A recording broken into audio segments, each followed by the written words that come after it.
Important runs from Middlesex's lower order kept them in contention with Gloucestershire in their LV County Championship match at Lords on a day in which another 13 wickets fell. These are the highlights of day 2. Middlesex began the day on 71 for 4 in reply to Gloucestershire's 268, and from somewhere they needed a good partnership. Alas for them, they lost Sam Robson in the 5th over of the morning. He nicked Jamal Hussain to Chris Dent, who was out for 17 at 76 for 5. Quite a bit now resting on the young shoulders of Dawid Malan and John Simpson. Both have scored hundreds this season, and how their side needed them now to get themselves out of trouble. Going wasn't easy against a good Gloucestershire attack, but they did at least manage to take the score to 111. But Nelson struck in the form of John Lewis, whose ball, which was angled across the batsman, did just enough to find the edge. Malan out for 25. Hussain was close to picking up his second wicket as Gareth Berg drove and missed. But he couldn't avoid hitting this ball from Hussain, with Steve Snell taking the catch. Middlesex have had to get used to batting collapses this summer, and they again found themselves up against it with a score of 124 for 7. But Simpson and his captain Shaun Udal at least prevented any more wickets before the lunch break, by which time the total had moved on to 154 for 7. Udal will have known the importance in what looks like being a fairly low-scoring game of getting as close to Gloucestershire's first innings total as possible, and he was certainly doing his best.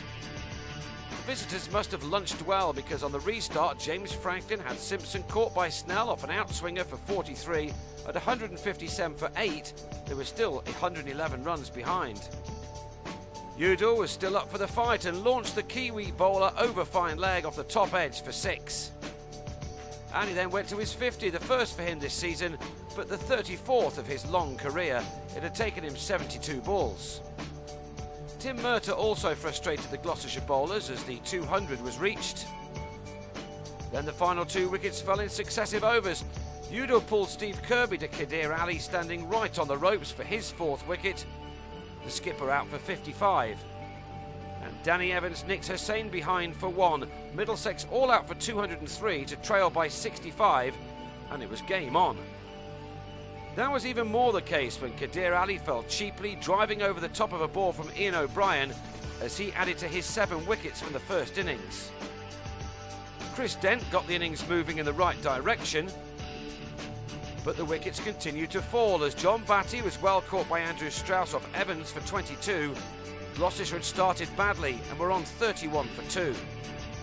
Hamish Marshall batted beautifully in the first innings, but lasted just 16 balls second time around before he could not keep his bat out of the way of a ball from Berg. Marshall made 9. It was the perfect opportunity for Dent, a young 19-year-old Bristolian in his debut season. His first couple of games have seen his side subside all too easily, and he'd not gone beyond 23 himself.